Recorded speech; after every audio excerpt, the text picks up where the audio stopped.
குருவடி சரணம், திருவடி சரணம். உலகமெல்லாம் சக்தி நெறி ஓங்க வேண்டும், ஒவ்வொருவர் மனக்குறையும் நீங்க வேண்டும். குருவே தெய்வம், தெய்வமே குரு. தெளிவு குருவின் திருமேனி காண்டல்,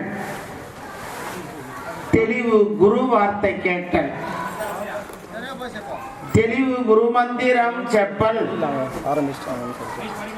தெளிவு குருவின் திருவுருவத்தை சிந்தித்தல் தானே என்றார் திருமூலர். தியானத்திற்கு மூலம் குருவின் மூர்த்தி, பூசைக்கு மூலம் குருவின் பாதம், மந்திரத்திற்கு மூலம் குருவின் வாக்கியம்,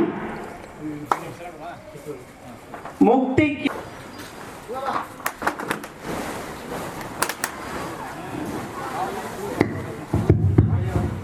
தாரமும் குருவும் தலைவிதி வாசப்படினா நல்ல மனைவி, முக்தியிலே நாட்டம், குருவினுடைய அருள் பூர்வ புண்ணியத்துல தான் கிடைக்கணும். இந்த அற்புதமான பெரியாங்குப்பம் கிராமத்துல ராமலிங்க சௌடேஸ்வரி அம்மன் ஆலயத்தில் பெருஞ்சாந்தி பெருவிழா என்று சொல்லக்கூடிய கும்பாபிஷேகம் தேவர்கள் புடைசூழ தெய்வங்கள் அணி வகுக்க அற்புதமான கும்பாபிஷேகம் நடைபெற்று அதைத் தொடர்ந்து 27 நட்சத்திரம், 12 ராசி, 9 கிரகங்கள், இவை எல்லாவற்றையும் கூட்டினால் 48 வரும். ஒரு மண்டம் கொண்டுவாங்க. இந்த 4 8 கூட்டினா 12 வரும். 1 2 கூட்டினா 3 வரும். அப்படி 48 நாள் இந்த மண்டலாபிஷேகம் செய்து இன்று சங்குல அம்மாவுக்கு அபிஷேகம் பண்ண யாகம் பண்ணி, அட்டாலும் பால் சுவை குன்றாது அளவல்ல, நட்டாலும் நண்பல்லர் நண்பல்லர், கெட்டாலும் மேன்மக்கள் மேன்மக்களே, சங்கு சுட்டாலும் வெண்மை தரும்னா. அதாவது பசும்பால் தூய்மையானது, தெய்வத்துக்கு உகந்தது. இந்த அற்புதமான பசும்பால 10 குடம் பால ஒரு குடமா காசுனாலும் நிறம் மாறாது, பால் சுவை கூடிக்கொண்டே போகுமா. அதுபோல சங்கு நீங்க என்னதான் நெருப்புல போட்டு சுட்டாலும் வெள்ளையாதான் இருக்கும், கருப்பா மாறாது. நல்ல குடியில் பிறந்தவர்கள் எவ்வளவு அருமை வந்தாலும் அவங்களுடைய கொள்கையிலிருந்து மாற மாட்டாங்க. இதுதான் அட்டாலும் பால் சுவை குன்றாது அளவல்ல, நட்டாலும் நண்பல்லர் நண்பல்லர், கெட்டாலும் மேன்மக்கள் மேன்மக்களே, சங்கு சுட்டாலும் வெண்மை தரும். இந்த அம்பிகைக்கு அற்புதமான மண்டலாபிஷேகம் நிறைவு செய்து இன்றைய தினம் திருவிளக்கு வழிபாடு. மரகத முத்து வைரம் இழைத்த ரத்தின சிங்காசனமாம் இருக்கை தனில் புத்தம் மலர்களை மெத்தன பரப்பி வைத்துள்ளேன் தேவி, வந்ததில் அமர்க அமர்கன்னு இந்த திருவிளக்கு வழிபாடு.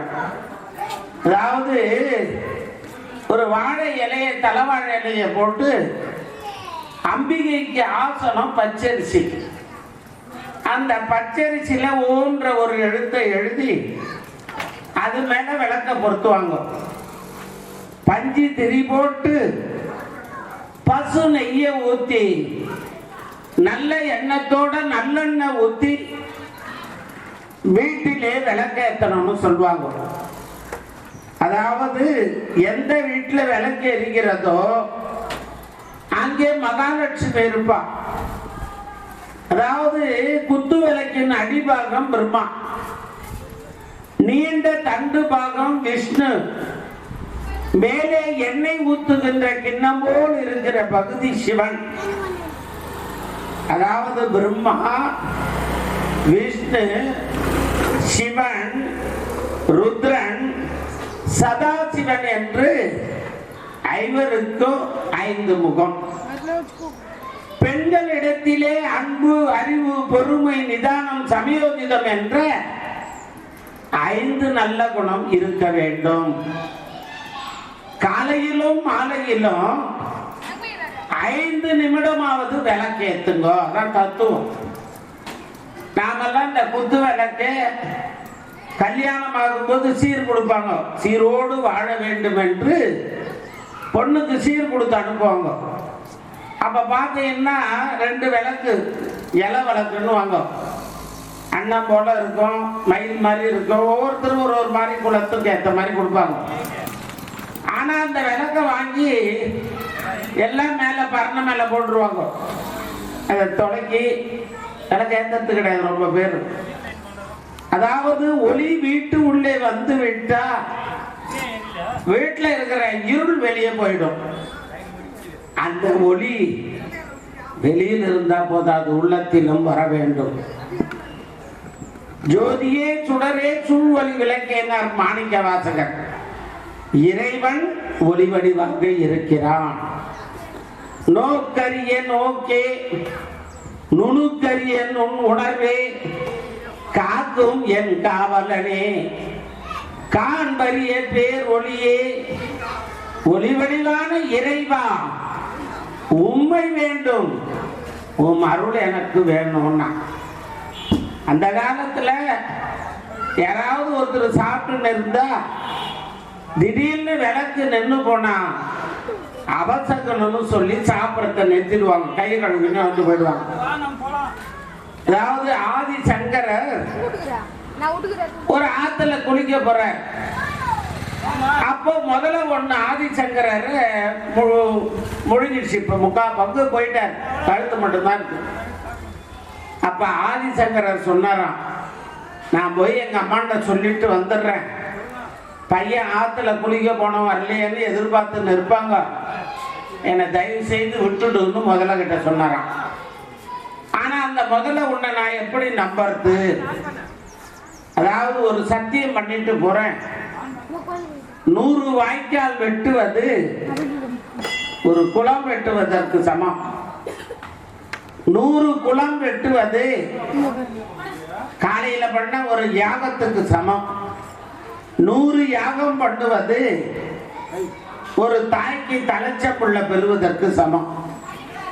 ஒரு தாய்க்கு 100 தலைச்சம்புள்ள பெத்தா என்ன பலனோ அந்த பலன் ஒரு சத்தியம். நம்ம ஆளுங்க எதுக்கு எடுத்தாலும் சத்தியம் கோயிலாண்ட வாங்குவான், சொல்லக்கூடாது. ஒரு தலைச்சம்பிள்ளைய வெட்டுறதுக்கு சமம் சத்தியம் தான். அப்படி ஆதிசங்கரர் அந்த தண்ணியிலேயே சத்தியம் பண்ணிட்டு வர்றார். முதல்ல விட்டுச்சு. அம்மா வந்து சொல்றார், அவங்க அம்மா ஆரியாம்பாள், அம்மா என்னை முதல்ல மொழிகிச்சு, உங்ககிட்ட சொல்லிட்டு போறேன்னு சத்தியம் பண்ணிட்டு வந்தேன், அதனால நான் போயிடுறேன், அந்த முதல்ல காத்துன்னு இருக்கும்னு சொல்றேன். சரி போடான்னு அந்த அம்மா சொல்லிட்டாங்க. ஆதிசங்கரரும் போடார், முதல்ல மறுபடியும் முழுகுது. ஆனா அந்த அம்மா ஒரு மரக்கால் அதுல ஒரு விளக்கை ஏற்றி ஒரு சேலையினுடைய தலைப்பு முந்தானையை போட்டு அப்படி மறைச்சி அந்த விளக்கு எடுத்துன்னு போனாங்களாம். நேரா முதல்ல கிட்ட போய் பூன்னு ஊதிட்டாங்களாம். அந்த முதல்ல என்ன பண்ணுச்சா, அபசகனம் ஏற்பட்டு விட்டது, விளக்கு நின்று போச்சுன்னு ஆதிசங்கரரை கீழே முழுந்து கீழே தள்ளிச்சான். பாத்தீங்களா, ஒரு விளக்கு நின்னா சாப்பிடக்கூடாதுன்ற தத்துவத்தை முதல்ல தெரிஞ்சு வச்சுக்குது. அதே மாதிரி சித்தர்கள் மகான்கள் தண்ணீர்ல விளக்கேத்தினாங்க.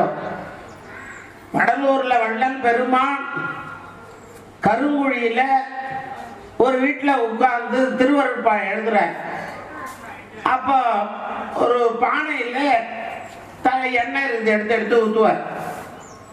ஆனா ஒரு நாள் அந்த பானை கீழே விழுந்து உடைஞ்சு போதும். தாய்மார்களுக்கு தெரியும், புதுசா பானை வாங்கினா அதுல தண்ணி ஊத்தி வச்சு பழக்கத்துக்கு கொண்டு வந்து தான் எண்ணெய் வைப்பாங்க. அந்த அம்மா என்ன பண்ணுச்சு, தண்ணியை ஊத்தி வச்சுட்டு எங்கேயோ வெளியில போயிடுது. வள்ளலார் திருவருட்பா எழுதும்போது விளக்கல்ல எண்ணெய் இல்லை, பக்கத்தில் இருக்கிற தண்ணிய என்னன்னு நினைச்சு எடுத்து எடுத்து ஊத்துறாங்க. ஆனா அந்த விளக்கு சுடர் விட்டு எரிஞ்சுதான் ஒரு வாரம். மெய் விளக்கே விளக்கு அல்ல, வேறோர் விளக்கு இல்லை என்றார் மேலோர் நானும். பொய் விளக்கே விளக்கென உட்பொங்கி வழிகின்ற ஓர் புதுமை அன்றோ. செய் விளக்கும் புகழுடைய சென்னை நகர் அன்பர்களே செய்ய கேளீர். நெய் விளக்கை போன்ற ஒரு தண்ணீர் விளக்கு எரிந்து சன்னதியின் முன்பேனர். அப்படி சித்தர்கள்லாம் என்ன பண்ணுவாங்களா, அந்த அத்தி மரத்து பாலை எடுத்து ஒரு வெள்ளை துணி காடா துணியில அந்த பாலை நல்லா நனைச்சி இளஞ்சூட்ல வெயில்ல காய வைப்பாங்களாம். அந்த திரிய போட்டு தண்ணீர்ல விளக்க ஏத்தனா எரியுமா, சித்தர்களுடையது. அதே மாதிரி நம்ம திருவண்ணாமலையில ஏற்றக்கூடிய குன்றில் மேல் இட்ட விளக்கு சுந்தர தீபம்னு சொல்லுவாங்க. கார்த்திகை தீபம் 3 நாள் ஏத்துவாங்க. ஒரு நாள் ஏற்றக்கூடியது பரணி தீபம் முருகருக்கு, 2வது சிவனுக்குரிய தீபம், 3வது பெருமாள் கார்த்தி குப்பை கார்த்தின்னுவாங்க. வீட்டில் இருக்கிற வயக்காடு குப்பை பழக்கடைகள்லாம் விளக்கேற்றுவாங்க. அப்படி இந்த அற்புதமான திருவிளக்கில் இவ்வளவு தத்துவம் இருக்குது. ஒரு விளக்கு ஏற்றும் போது சுமங்கலிங்க சீமந்த பிரதேசம் என்று சொல்லக்கூடிய வடுகு தொடக்க பகுதியில் பெண்கள் பொட்டு வைக்கணும். இந்த மஞ்சள் கலந்து குங்குமம் தயார் செய்யும் போது எந்த கெட்ட சக்தியும் வீட்டுக்குள்ள வராது. எல்லாம் இப்ப ஸ்டிக்கர் போட்டு வச்சுக்கிறாங்க ஒரு ஸ்டைலுக்கு, மகாலட்சுமி வரமாட்டாங்க. அதனால சுமங்கலி பெண்கள் நெத்தியில பொட்டு வைக்கணும். குழந்தைங்களுக்கெல்லாம் கூட நம்ம சொல்லி கொடுக்கணும். அப்படி மகாலட்சுமி எங்கே இருக்கிறாள் என்றால் பெண்களுடைய சீமந்த பிரதேசம் என்ற இந்த வடுக தொடக்க பகுதியில் மகாலட்சுமி இருக்கிறார். பிறந்த வீடும் புகுந்த வீடும் 2 வீட்டுக்கும் பாலமாக இருக்கக்கூடியவள் பெண். அதனாலதான் வடுகு எடுத்து அங்க பொட்டு வைப்பாங்க. ஏன் நெத்தியில பொட்டு வைக்கணும்?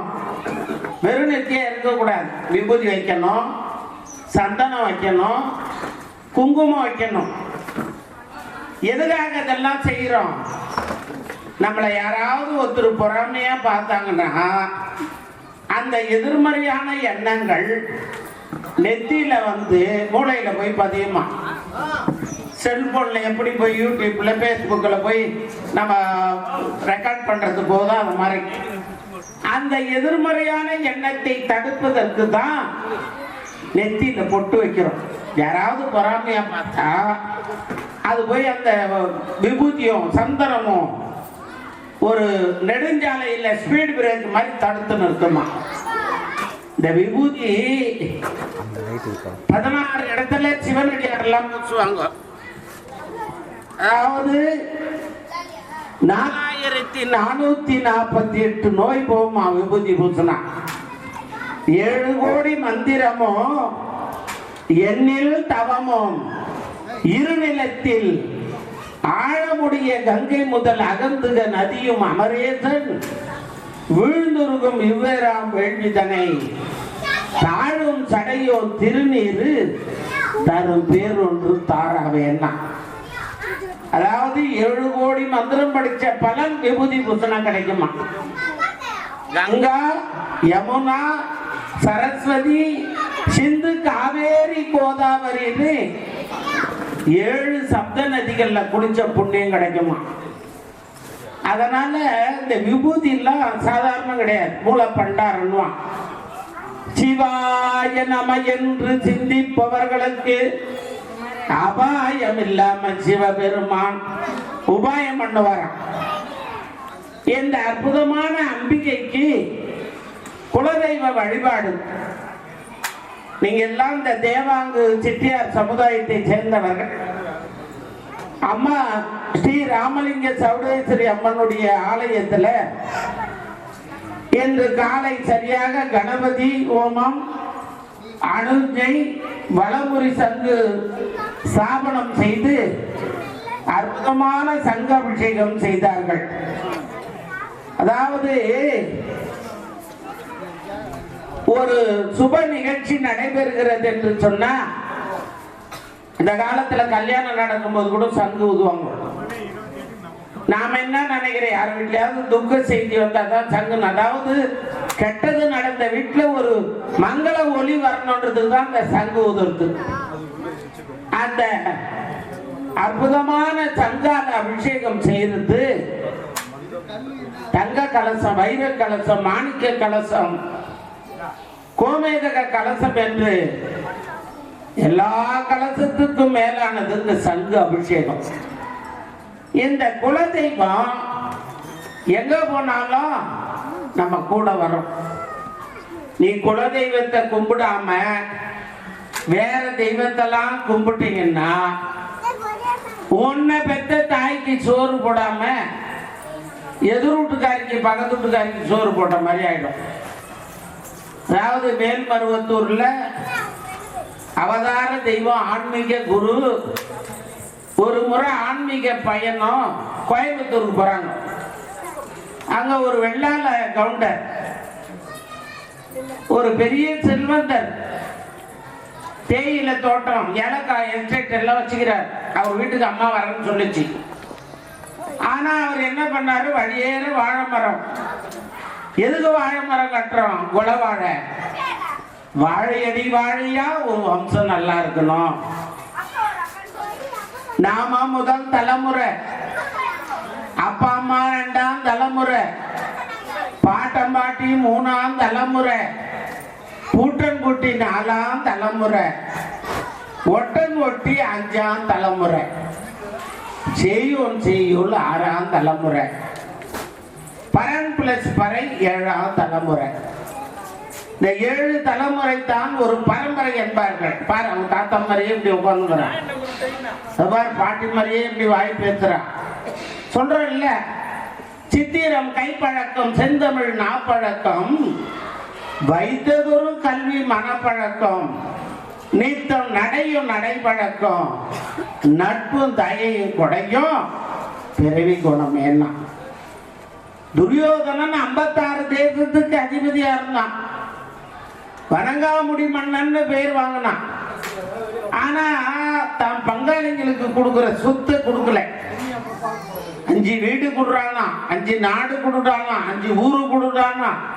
கண்ணம் போய் கேட்கிறான், எதுவும் கொடுக்க மாட்டேன்றான். ஊசி உட்கார் நாட்டை கூட இடம் கொடுக்க மாட்டேன்னா. அதான் 18வது போர்க்களத்துல துரியோதனம் ஆண்டு போறான். நீங்க 1 ஏக்கரா 2 ஏக்கரா வச்சுக்கின்னு ஒரு வீடு வச்சுக்கின்னு அண்ணன் தம்பி துரோகம் பண்ணக்கூடாது. பங்கிடும் போது பங்காளி துரோகம் பண்ணா வம்சம் நல்லா இருக்காதான். பிள்ளை இல்லாத சொத்து, தெய்வ குலதெய்வ சொத்து, கருணி சொத்து, ஒரு அந்தரன் சொத்து, சிவன் சொத்து, இதெல்லாம் எடுக்க கூடாது. அப்போ அழகா கோயம்புத்தூர் கிட்ட போறாங்க ஆன்மீக குருவை. இந்த மாதிரி வெல்வெட்டுல வழியேற மெத்த போட்டுக்கிறாங்க வரவேற்பு. அவர் பெரிய செல்வந்தர். ஊர்ல இருக்கிற அத்தனை சொந்தக்கார வர வச்சிட்டாரு. எங்க வீட்டுக்கு அடிகளார் வராரு, நாங்க வரவேற்பு கொடுத்துக்கிறோன்னு வழியேற சாப்பாடு. யானைங்க 10 யானை வரவேற்புக்கு நிக்க வச்சுட்டார். ஆனா அம்மா கார் விட்டு இறங்குதான். அவர் வீட்டு வாசப்படி தலைவாசப்படி என்ன போய் நிற்குதான். நம்ம தலைவாசப்படி தான் வீட்டினுடைய எல்லா சக்தி அங்கதான் இருக்கு. எல்லா தேவதையும், நம்ம முன்னோர்கள், இஷ்ட தெய்வம், குல தெய்வம் இந்த வாசப்படியில தான் இருக்குமா. அதுதான் வாசப்படி மேல உட்காரக்கூடாது. வாசப்படியில பழுக்க மஞ்சள் பூசி குங்குமம் வைக்கணும். வேப்பிலை கொழுந்து அம்மாவின் மருந்து ஒரு கொத்து வேப்பில வைக்கணும் வெள்ளிக்கிழமை. மாயலை வைக்கணும், மகாலட்சுமிக்கு உகந்தது. அப்போ வாசப்படியை பாக்குறாங்களாம் ஆன்மீக குரு. என்ன தெரிஞ்சதோ தெரியல. சார் நீங்க கோயிலுக்கு வாங்க, நான் இன்னொரு முறை உங்க வீட்டுக்கு வரேன்னு சொல்லிட்டு கார்ல ஏறி போயிட்டாங்க. அந்த செல்வம் தருவோன்னு அழுகுறாங்க. ஊரையே கூட்டி பல லட்சம் செலவு பண்ணி எல்லா சொந்தக்காரனையும் வர வச்சு நம்ம வீடு கிட்ட வந்துட்டு வரலன்னு சொன்னா அசிங்கமா இருக்குல்ல. என்ன நடந்ததோ நதி மூலமோ ஒரு ரிஷி மூலமோ ஆராய்ச்சி பண்ணக்கூடாது. நதி எங்கிருந்து உற்பத்தி ஆகுது அதை நம்ம ஆராயக்கூடாது. ரிஷி எப்படி வராரு, மகான்கள் ஞானிகளுடைய வழிமுறையை பார்க்கக்கூடாது. எங்க போறீங்க, அடுத்தது எங்க உங்களுக்கு சொற்பொழிவு கேட்கக்கூடாது அடியாருங்கள. அப்படி என்ன நடந்ததுன்னே தெரியல. ஒரு வாரம் கொடுத்து அவர் அங்க போறார் மருவத்தூருக்கு. அம்மா இவ்வளோ ஏற்பாடு செஞ்சு ஊரையே கூட்டினேன், எல்லா சொந்த பந்தமும் வந்தான், என் சொந்தக்காரெல்லாம் மூஞ்சில காரி துப்பாத குறை என்ன அம்மா கேள்வி கேட்டான், ஏமா எங்க வீட்டுக்கு வரலன்னா. அப்ப அம்மா சொல்லிச்சான், நானும் ஆசையா தாண்டா உன் வீட்டுக்கு வரணும்னு வந்தேன், உன் குல தெய்வம் வாசப்படி குறுக்கப்படுத்துன்னு எனக்கு வழி விடலடா. அதாவது என்ன அவன் கும்பிடுறதே கிடையாதுன்னு நினைக்கிறதே கிடையாது. எங்கெங்கயோ போறான், எல்லா சாமியும் கும்பிடுறான், அந்த குலதெய்வத்தை கும்பிடுறது இல்லை, ராமலிங்க சௌடேஸ்வரி அம்மா கும்பிடுறது இல்லை. ஆனா கூப்பிட்ட உடனே நீ வரைய நியாயமா அப்படின்னு உன் குலதெய்வம் குறுக்கப்படுத்துச்சுடா. நீ குலதெய்வத்துக்கு செய்ய வேண்டியதெல்லாம் செஞ்சுட்டு பிறகு என்கிட்ட வாங்கிச்ச அம்மா. பாத்தீங்களா? அதனால அம்மாவுடைய வழிபாடு நீங்க ஒரு சாதாரண ஒரு சின்ன பொருள் வாங்கினா கூட அம்மாவாண்ட வச்சு அவன் மடியில வச்சு தாய் வீட்டில் வச்சு எடுத்து போற மாதிரி. இந்த திருவிளக்கு பூஜை ஆரம்பிக்கப்பட உள்ளது. நீங்க எல்லாம் எத்தனை கோடி கொடுத்தாலும் அதெல்லாம் கிடைக்காது. 6 மணிக்கு ஒரு ப்ரோக்ராம்னா கரெக்டா 5:30 வந்துடணும். டிவி பாக்குறீங்கல்ல, சீரியல் மட்டும் கரெக்டா போய் உட்காந்து ஒரு நாளைக்கு சீரியல் பார்க்கலன்னா மாமியார் மருமகள் சண்டை வருது. நான் பார்த்துக்கினே இந்த கரண்ட் ஆஃப் ஆயிடுச்சு. அந்த நேரம் கூட என்ன பண்றா, சௌடேஸ்வரி அம்மா கரண்ட் போயிடுச்சுமா கொஞ்சம் கொடுமா, அடுத்த நிகழ்ச்சி நான் பார்க்கணும். அப்ப கூட அந்த அம்மாவை கூப்பிடுவாங்க. ஏன்னா இந்த சீரியல்ல பார்த்து பார்த்து நிறைய குடும்பம் சீரழிஞ்சு போச்சு. ஏன்னா அதுல வந்து பார்த்தீங்கன்னா நல்ல விஷயமே கிடையாது. எல்லாமே காட்சியை காமிச்சு நம்மளை ஏமாத்துறான். அதனால அந்த காலத்துல எல்லாம் பார்த்தீங்கன்னா கோயிலுக்கு போறத ஒரு தொழிலா வச்சுக்கினா, காலையில மாலையில கோயிலுக்கு போறது, கோயில பெருக்கிறது, கோலம் போடுறது. இந்த கோலம் போட்டீங்கன்னா பிரபஞ்ச சக்தி இழுத்து அந்த கோலம் கொடுக்குமா. காலையில எழுந்ததும் நம்ம 2 கையை இப்படி பார்க்கணும்.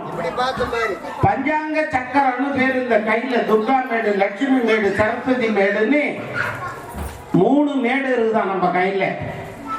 சொல்றல்ல, எதிர் வீட்டுக்காரி கொல்லிக்கண்ணி பார்த்தா அவதான் என்ன பார்த்தா காலையில விழுந்து கால் வச்சு என்னங்க அக்கா அப்படின்றோம். ஒவ்வொரு கண்ணுக்கு ஒரு வர்மம் இருக்கும். சுடுவர்மம், தொடுவர்மம், பார்வவர்மன்னா. இந்த ஆகாயத்துல போற கழுகு பூமியில இருக்கிற சின்ன புழு கூட அது கண்ணுக்கு தெரியுமா. சொல்றல்ல, கழுகு பார்வடா. மயில் என்ன பண்ணும், நடனம் ஆடிக்கினே இருக்குமா. மரத்துல இருக்கிற பச்சை வந்து அப்படியே ஒத்து பார்க்குமா மயில. அந்த பார்வை மயிலே போய் கழுத்தை குத்துருமா பச்சை வந்துக்கிட்ட. இந்த மலைப்பாம்பு இருக்குது பாரு, மரத்தை சுத்தி அப்படியே படுத்துன்னு மேல இருக்கிற பறவைகளை பார்க்குமா. இந்த பார்வை மேல இருக்கிற புறா, மைனா, காடை, கவுதாரி பொத்து பொத்துன்னு கீழே விழுமா, இருக்கிற சாப்பிட்டுருமா. அதுதான் சொல்லுவாங்க, இந்த கண்ணுக்கு அவ்வளவு வர்மம் உண்டு. அதாவது ஒரு காட்டுல ஒரு முனிவர் தவம் செய்து கொண்டு இருக்கிறார். கௌசிக முனிவர்னு பேர் அவரு.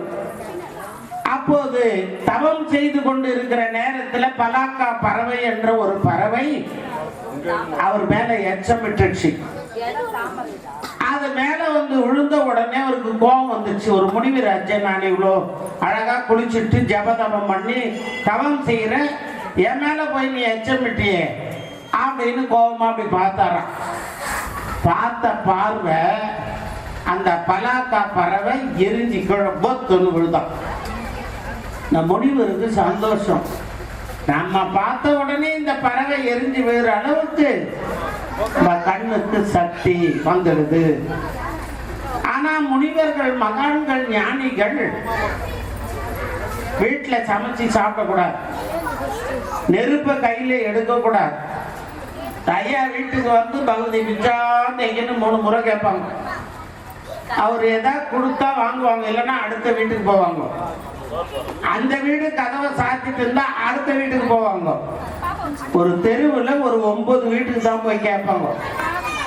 யாரும் கொடுக்கலன்னா பட்டினியா தான் இருக்கணும், முனிவர்களுடைய விதி. அப்ப ஒரு வீட்டுல போய் பகுதி பிச்சாந்து எங்கினாராம். அந்த வீட்டு அம்மா பத்தினி பெண்ணாவோ, கணவனை தெய்வமா மதிக்கக்கூடியவர்கள். இப்பகிற பெண்கள்லாம் ஆம்பியானம் அப்படி திட்டுவாங்க. கோயிலுக்கு போனா குங்குமம் வாங்கி மாங்கல்யத்துல வச்சு கண்ணில் ஒத்திப்பாங்க. மகராஜ கட்டின மாங்கல்யம் என் மடி மேல வந்து விழணும். வீட்டுக்காரர் நல்லா இருந்தா தானே, தேர் நல்லா இருந்தா தான் திருவிழா. ஆனா அந்த காலத்து பெண்கள் கொண்டவனுக்கு எது பிடிக்கும்? குழந்தைகள் எதை விரும்பும்? தன்னூண்டி நடக்கும் மாமன் மாமிக்கு தக்கதுன்னு இருந்தாங்களாம். அப்ப அந்த வீட்டுக்கு போனதா அந்த அம்மா, கணவனுக்கு உடல்நிலை சரியில்லை, ஏதோ சாப்பாடு கொடுத்துங்க, மருந்து கொடுத்துங்குது. இந்த கௌசிக முனிவர் பகதி பிச்சாந்தினாராம். ஏம்பா கொஞ்ச நேரம் இரு, எங்க வீட்டுக்காரருக்கு சாப்பாடு கொடுத்துட்டு மருந்து கொடுத்துட்டு வரேன். முனிவர் கோபம் வந்துடுச்சா. நான் தவம் செய்து அனிமா மகிமா லகிமா கரிமா பிராபதி பராமியம் ஈசத்துவம் வாசத்துவம் என்ற அட்டமா சித்திகள் 8 பண்ணேன். என்னுடைய தவ வலிமையால் ஒரு பலாக்கா பறவையே எரிஞ்சு கீழே விழுந்தது. நீ சாதாரண மானிட பெண்ணு, இந்த மகான் முனிவருடைய பவர் உனக்கு தெரியல. பாரு நான் என்ன பண்றேன்னு கண்ணு அப்படியே நேர்கோட்டில் வச்சுக்கணுங்கிறார். அந்த அம்மா கணவனுக்கு செய்ய வேண்டிய பணிவிடெல்லாம் செஞ்சுட்டு தட்டுல ஏதோ சாப்பாடு எடுத்துன்னு வந்தான். இவர் என்ன பண்றாரு, இந்த பறவையை எரிச்ச மாதிரி எரிக்கணும்னு அப்படின்னு பார்த்தாரு. உடனே அந்த அம்மா சொல்லலாம், கொக்கென்று நினைத்தாயோ கொங்கணவா, காட்டுல கொக்கு எரிச்ச மாதிரி என்ன எரிக்கலாம் பாக்குறியா? உன் ஜம்பா என்கிட்ட பழிக்காது. உன்னுடைய கோபம் தான் உன் தவத்தை கலைச்சது. நீ தவம் செய்த அளவுக்கு தர்மத்தை பத்தி தெரிஞ்சுக்கலையா? காசிமா நகருக்கு போ, அங்கே தர்மவியாதன் என்று ஒருவன் இருப்பான். அவன் ஆட்டுக்கறி கடை வச்சுக்கிறான், ஆட்டை வெட்டுறவன். அவனாண்ட போய் தர்மத்தை தெரிஞ்சுக்கிடான்னு சொன்னாலாம் அந்த அம்மா. இந்த முடிவருக்கு ஒன்னும் புரியல. ஆஹா, நம்ம காட்டுல பலாக்கா பறவை எரிச்சதை சொல்றான், தவத்தை பத்தி தெரிஞ்ச அளவுக்கு தர்மத்தை தெரியல. நீ தர்மவியாதனை போய் பாரு, காசிமா நகரில் சொல்றாங்க. சரி, இன்னும் அங்க போற. அங்க போனா அவன் ஆட்டை உயிரை கொள்றான். எல்லா உயிரும் இன்புற்று இருக்கிறார் வள்ளலார். இவன் உயிரை கொள்றான். இவன் போய் எப்படி தர்மத்தை சொல்லுவான்? முனிவர் போய் நின்னாராம். என்ன, நீ பலாக்கா பறவை எரிச்சதும் தெரியும், அந்த பொம்மாட்டி என்கிட்ட தர்மத்தை தெரிஞ்சு அனுச்சதும் தெரியும். என்னடா இது, சாதாரண ஒரு பெண்ணு காட்டிலே பலாக்கா பறவை எரிச்சத சொல்றா, இவன் என்னன்னா அங்க என்னென்ன நடந்ததோ அதெல்லாம் சொல்றான், தர்மத்தை பத்தி தெரிஞ்சுக்க வந்தியான்னு ஒன்னும் புரியல. முனிவருக்கு வீட்டுக்கு போற. போனா ஒரு பெரிய கூடை, இந்த வாத்து குஞ்சு எல்லாம் வச்சிருப்பாங்க அந்த கூடையில, அந்த மாதிரி உரியில கட்டி வச்சுக்கிறாராம். தாய்மாரெல்லாம் பேசாதீங்கம்மா, எவ்வளவு நல்ல விஷயம் சொல்றோம். பெரிய கால் போட்டா கூட சில பேர் வாங்கிச்சுன்னு வந்துடும். சலசலப்பு கோயில்ல வந்தா இருக்கக்கூடாது, கலகலப்பா இருக்கணும். பேசினீங்கன்னா 0 மார்க், பேசாதவங்களுக்கு 1000 மார்க். புல் பாஸ் நீங்க எல்லாம் நீட்டு தேர்வுல பாஸ் பண்ண மாதிரி கஷ்டக்கூடாது. எவ்வளவு சொற்பொழிவு நல்ல விஷயம் எல்லாம் சொல்றோம். அப்போ இவர் வந்து அந்த முனிவரை திண்ணை மேல உட்கார வீட்டுக்குள்ள கூட கூப்பிடல. இவர் ஜன்னல்ல எட்டி பாக்குறாரு. பார்த்தா அந்த கூடை கீழே இறங்குறாரு. ஒரு வயசான அம்மா அவங்களுக்கு என்னென்ன உணவு கொடுக்கணுமோ கொடுத்து அவங்க போன இந்த கழிவெல்லாம் சுத்தம் பண்ணிட்டு மறுபடியும் உரியில கட்டிடுறாரு. ஏன்னா கீழே இருந்தா எறும்பு கடிக்கும், ஈ முக்கியம், எலி வந்து பெருச்சாலி மேல எகிரி குதிக்கும், கரப்பாம்பூச்சி வரும். அந்த அம்மாவால் ஒன்றும் பண்ண முடியாது, வயசாகி போச்சு. குழந்தையினுடைய 2வது பருவம். பேதை பெரும்பை மங்கை மடந்தை அறிவை தெரிவை பேரிளம் பெண்ணம்னா குழந்தை பருவம், தவழும் பருவம், குமார பருவம், வாலிப பருவம், வயோதிக பருவம். இந்த வயசானவங்க 80 வயசானவங்களை பார்த்தா 9 கும்பாபிஷேகம் பார்த்த பலனா 1000 3ஆம் பிறையை பார்த்தவர்கள். அப்போ அந்த வயசான அம்மா தாய் அந்த அம்மாவுக்கு எல்லாம் செஞ்சுட்டு மறுபடியும் புது துணியை போட்டு அவங்களுக்கு ஒரு ஆகாரத்தை கொடுத்து மறுபடியும் அந்த கூடையை மேல கட்டிட்டு கையெல்லாம் சோப்பு போட்டு கழுவிக்கின்னு ஐயா வாங்கன்ற. சரிப்பா இது யாரு என்னன்னு கேட்கிறாரு அந்த கௌசிக முனிவர். என்னை பெத்த தாய், மறுமுறை அமர முடியாத சிம்மாசனம் எது என்று சொன்னா தாயின் கருவறை. மாதா பிதா குரு தெய்வம் வாங்க. நாம தாய் வயிற்றுல இருக்கும் போது கருவறை வந்து இருட்டா இருக்கும். அம்மா சௌடேஸ்வரி அம்மா உட்கார்ந்துங்கிற கருவறை இருட்டா இருக்கும். இந்த இருட்டுக்கும் பிரபஞ்சத்துக்கும் தொடர்பு உண்டு. அதனால என்ன 10 மாசம் வயிற்றிலே சுமந்து பெத்த தாய் பிள்ளை இல்லாத பெரும் தவம் செய்து 1ஆம் மாதம் உடலிலே தளிர்த்து 2ஆம் மாதம் இடையது தளர்ந்து 3ஆம் மாதம் முகமெல்லாம் வெளுத்து 4ஆம் மாதம் அசக்கியே இசக்கி 5ஆம் மாதம் ஆக்காய் இனித்து 6ஆம் மாதம் என் அடிவயிறு கனத்து 7ஆம் மாதம் நாவிற்கினிய உணவை புசித்து 8ஆம் மாதம் தொட்டு பட்டுடுத்தி 9ஆம் மாதம் மாமன்மார் வந்து அழகு சீமந்தம் செய்ய 10ஆம் மாதம் நெத்தி வியர்வ நிலத்தில் விழ பெற்றெடுத்தேனடா கண்ணுன்னு ஒரு தாய் பட்டு தூளில போட்டு ஆறாரோ ஆறீரோன்னு தாளாட்டுறான். அப்படிப்பட்ட தாய் தான் முதல் தெய்வம். 2வது உயிர் கொடுத்த தந்தை பிதா 2வது. 3வது ஆசிரியர், அறிவு கண்ணு ஆசிரியர். 4வது உன் தாய் தகப்பனுக்கு செய்ய வேண்டிய கடமையை செய்யவில்லை.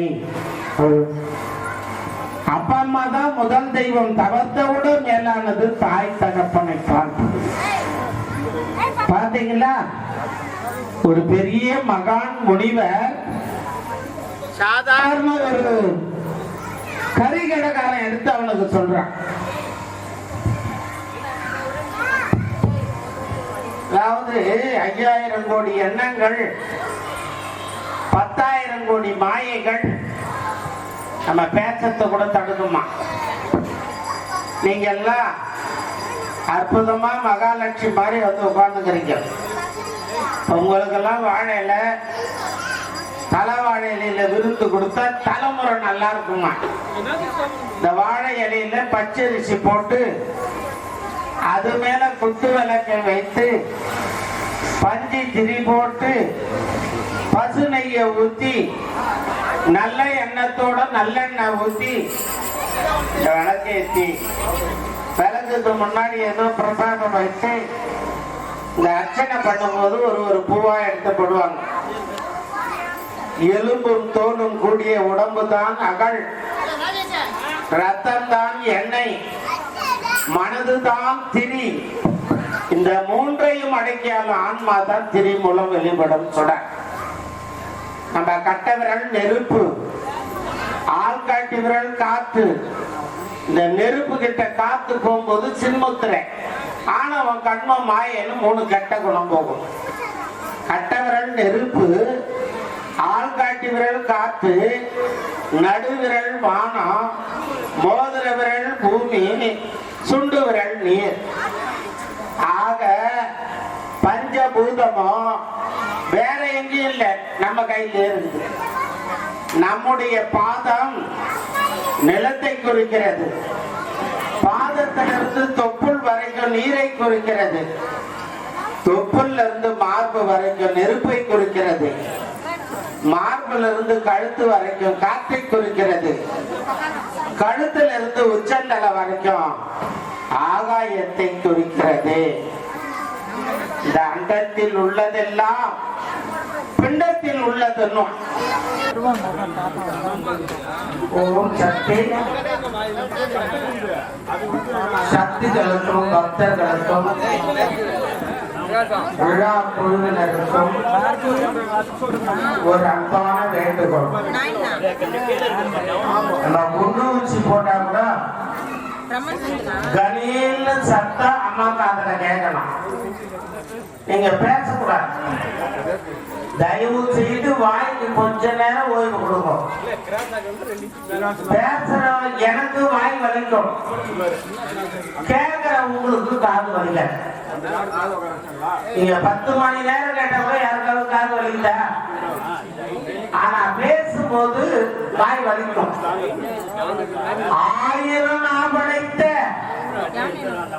ஆதிசேஷனாம் கூட இந்த அம்மாவுடைய பெருமைகளை சொல்ல முடியாது. நீங்க பாருங்க, நீங்க எல்லாரும் ஒண்ணு சேர்ந்து ஊர் சேர்ந்து தேர் இழுக்கணும்னா இந்த சமுதாய மக்கள் எல்லாரும் சேர்ந்து இந்த குலதெய்வத்துக்கு ஒரு பிறந்த பொண்ணுக்கு சீர் கொடுக்குற மாதிரி அம்மாவுக்கு எல்லா சீர் வரிசையோடும் அவளுக்கு கும்பாபிஷேகம் செய்து 48வது நாள் இன்னைக்கு வளம்புரி சங்குல அம்மாவுக்கு அபிஷேகம் செய்து செவிக்கு உணவு இல்லாத போது சிறிது வயதுக்கு ஏற்படும் காதல நல்ல விஷயத்தை கேட்கறதுக்கு தான் உங்களுக்கு கம்மல் போட்டுக்கிறான். அதுக்கு மேல ஒரு ஏணிப்படி மாதிரி ஒரு மாட்டுல சுத்த மாட்டேன்.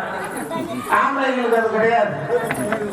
ஏன் காதுக்கு அவ்வளவு பெரிய கம்மல் போடுற வயிறு கம்மல், இந்த கம்மல் அந்த கம்மல்னு? இந்த காதுல பாத்தீங்கன்னா மூளைக்கு போற நரம்பு எல்லாம் இங்கதான் இருக்குதான், மூளை நரம்பு.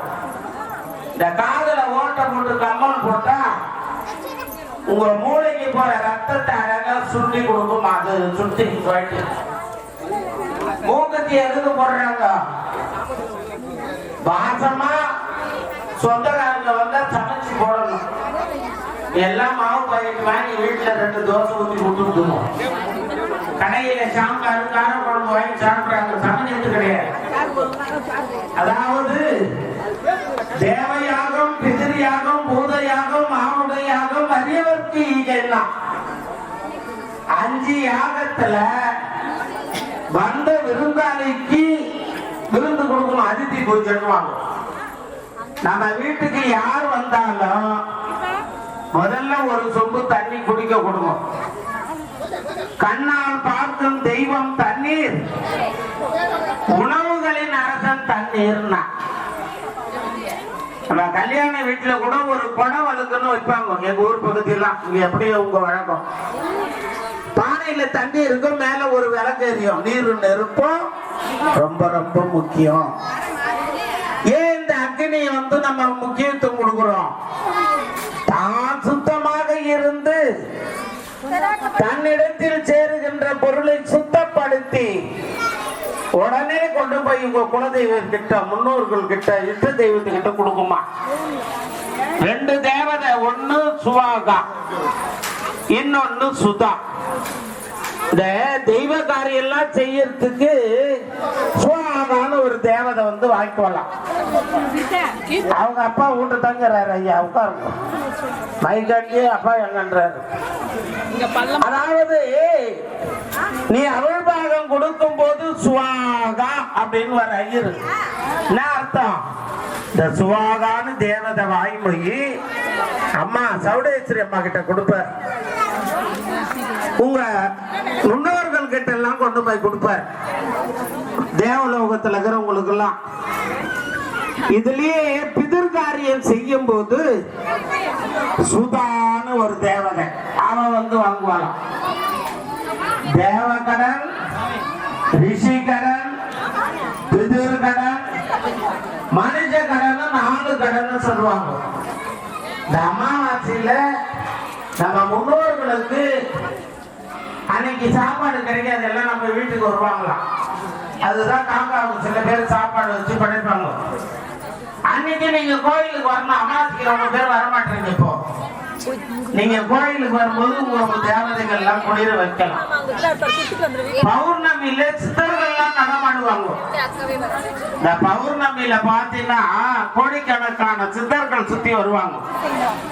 அதுக்குதான் அந்த காலத்துல மாட்டு வண்டியில, குதிரை வண்டியில கட்டிச்சோறு, புளிச்சோறு, தயிர் சோறு, சித்திரண்ணங்கள்லாம் சாப்பாடு செஞ்சுக்கிட்டு ஒரு ஆத்தங்கரையில, குளக்கரையில, நதிக்கரையில, மலை மேலகிற கோயில்ல போய் குடும்பமா உட்காந்து சாப்பிடுவாங்க.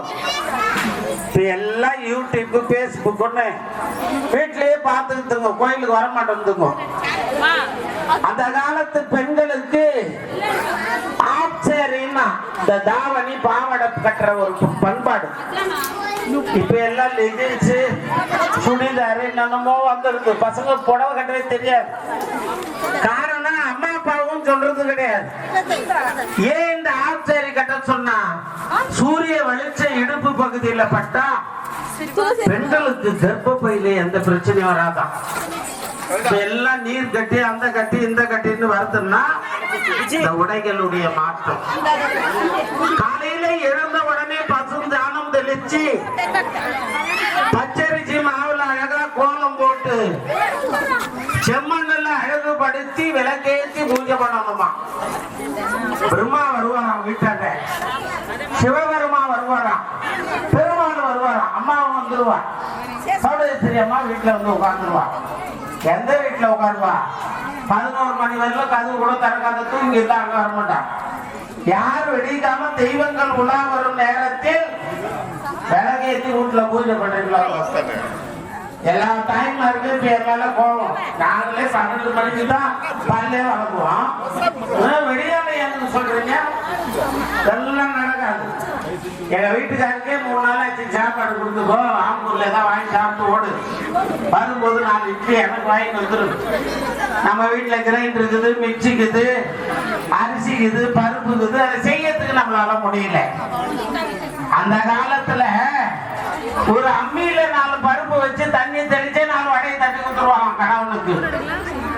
மா பேசுமா, பேசுனா இந்த சொற்பொழி பண்ணும்போது தடப்படும். ஒரு பாலை காய்ச்சி ஆற வச்சு கொஞ்சம் புற போட்டு தயிர் ஆக்கிறோம். மறுபடியும் பால் ஆக்க முடியுமா? கறந்த பால் முளை புகா, கரைந்த வெண்ணெய் மோர் புகா, உடைந்து போன சங்கின் ஓசை உயிர் புகா, இறந்தவர் பிழைப்பதில்லை, இல்லை இல்லை என சிவவாக்கியம். ஒரு செடியில இருந்து பூ வீர்ந்து போச்சுன்னா மறுபடியும் போய் ஒட்ட வைக்க முடியுமா? ஒரு சங்கு வெடிச்சதும் மறுபடியும் அது சங்கு எதுவும் ஆகாது. அது போல நம்ம வாயில இருக்கிறவரும் கும்பகோணம் வெத்தலை, சீவல் பாக்கு, பன்னீர் போயில எல்லாம் வாயில இருக்கிறவர்களும் மரியாதை. துப்பிட்டாது எச்சில் மறுபடியும் எடுத்து போட முடியுமா வாயில? அதனால எப்பவுமே பேசும்போது ஜாகிரதையா பேசணும். பெரியவங்களை மதிக்கணும். மாமனார மாமியார மதிக்கணும். மாலையிட்ட கணவனையே துதிக்கணும். பதவெல்லாம் மாலையிட்ட கணவனை மிதிக்கிறாங்க. துணி தோய் வாஷிங் மிஷின்ல போடு. எங்க அம்மா 50 சவரம் போட்டாங்க இல்ல, நீ சவரம் 72,000. நான் மதிப்பு சாதாரணமா 2 லட்சத்துக்கு கார் வாங்கினா எவ்வளவு மெயின்டெனன்ஸ் பண்றேன்? இவ்வளவு சொத்து எடுத்துன்னு வந்துக்கிறேன், என்ன பாதுகாக்கணும். ஆனா பெண்கள் தான் இந்த நாட்டினுடைய கண்கள். இந்த கோயிலுக்கு வந்துக்கிறீங்க பாரு, நீங்க எல்லாம் சௌடேஸ்வரி அம்மாவுடைய மறுபிறவி. மங்களகரமான மகாலட்சுமி உங்க கூட தான் இருப்பான். அதாவது ஒரு ஆண்மகன் கோயில் ஐயா பேசுறீங்க ஐயா, ஒரு ஆண்மகன் கோயிலுக்கு போனா அவனுக்கு மட்டும்தான் புண்ணியம். நீங்க கோயிலுக்கு வந்தா உங்க பரம்பரைக்கே புண்ணியம். எந்த வீட்டில் ஒரு பெண்ணை தெய்வமாக ஒருவன் மதிக்கிறானோ அவன் இதயத்தில் நான் இருப்பேன். சௌடேஸ்வரி அம்மா பெண்கள்லாம் குலதெய்வமா பார்க்கணும். அதுக்காக நீங்க எல்லாம் வீட்டுக்கு போய் மாமனாரை கூட்டு எல்லாரும் எழுந்து கொண்டு சொல்லக்கூடாது. அந்த அளவுக்கு நீங்க உயர்வான இடத்துக்கு இருக்கிறீங்க. தலைவாரி பூச்சுடுவதான் பூ உயர்னு பேரு. ஆம்பளைங்களுக்கு அது கிடையாது. இந்த பூவை தலையில வைக்கும் போது மென்மையான குணம் வந்துருமா பெண்களுக்கு. அதாவது ஒரு அம்மா என்ன பண்ணா, நீங்க வந்த உடனே காபி சூடா கொடுக்கும். ஏங்க இட்லி சூடா இருக்கு இன்னொன்னு வச்சுக்கணும். என்ன அர்த்தம்? எனது அச்சய தேதிக்கு ஒரு 2 சவரம் வாங்கணும், பட்டு புடவை வாங்கணும்னு அர்த்தம். அந்த உபசரணை பார்த்தாலே தெரிஞ்சுக்கலாம். அதாவது கடன்பட்டு, அவமானப்பட்டு, அசிங்கப்பட்டு, வேதனைப்பட்டு, வெட்கப்பட்டு ஒரு பட்டு புடவை வாங்கி தராங்க. அதாவது பட்டுன்னு வந்துதான். இந்த பெண்களுக்கு ஒப்பனை கலைகள் அதிகம். ஆம்பளைங்களுக்கு அது கிடையாது. ஒரு 4 மழை ஏற்றி கட்டிட்டு தலைவார சீம்பிள்னா கூட இப்படி வாங்கிட்டு போயிடுவான். ஆனா மகாலட்சுமி உங்க கூட இருக்கிறதுனால நீங்க அலங்காரம் பண்ணவே 3 மணி நேரம். எப்பவுமே பாரு மாப்பிள்ளை துணிக்கு தான் உடனே கட்டிட்டு உட்கார வச்சுருவாங்க. இந்த கல்யாணம் பொண்ணு வர்றதுக்கு ஐயரமா சீக்கிரம் வர சொல்லணுமா, நாளையாவது சீக்கிரம் வர சொல்லணுமா. ஏன் அது மகாலட்சுமியும் பெண்களும் ஒண்ணு. இந்த அற்புதமான திருவிழாக்கு பூஜை போடும். புல் புவர் கன சத்திய சொர்க்க மகர தபோன்னு 7 லோகம் இருப்பது போல காட்சி அளிக்கிறது. குழந்தைகள்லாம் வந்தது. அது ரொம்ப அதிசயமா இருக்குது. இதுல மாமியாரும் உட்கார்ந்து, மருமகளும் உட்கார்ந்து, பேத்தியும் உட்கார்ந்து. இந்த ஊர்ல மாமியார் மருமகள் சண்டையே கிடையாது. ஏன்னா அவ்வளவு ஒத்துமையாக இருப்பாங்க. அதாவது மாமியாருங்க என்ன பண்ணணும், கல்யாணம் ஆகும்போது மருமகளுக்கு ஒரு பட்டம் கட்டுவாங்க, மாமி பட்டம். இந்த வீட்டுக்கு நான் ராணியா இருந்துட்டு 50 வருஷத்துக்கு முன்ன எங்க மாமனாரு மாமியார் பல்லக்குல தூக்கிட்டு வந்தாங்க. ஆனா இன்னைக்கு கார்ல எடுத்து வராங்க. மணமகளே மணமகளே வா வா, உன் வலது காலை எடுத்து வைத்து வா. ஏன் வலது காலை எடுத்து சொல்றாங்க? மகாலட்சுமி பூமா தேவி சௌடேஸ்வரி அம்மா இடமிருந்து வளமா சுத்தி வரலாம். இந்த பூமா தேவி போல எங்க மாமனார் ஏதாவது சொன்னாலும், மாமியார் ஏதாவது சொன்னாலும், நாத்தனார் ஏதாவது சொன்னாலும், எதிர்விட்டுக்கிற பாட்டி ஏதாவது சொன்னாலும் நான் தாங்கி நிற்பேன். இதான் வலது காலம் எடுத்து வைக்கிறது. ஆஞ்சநேய பகவான் லங்கைக்கு போகும்போது இடது காலை எடுத்து வச்சாராம். லங்கை என்ன ஆச்சு? தீபத்தி எரிச்சது.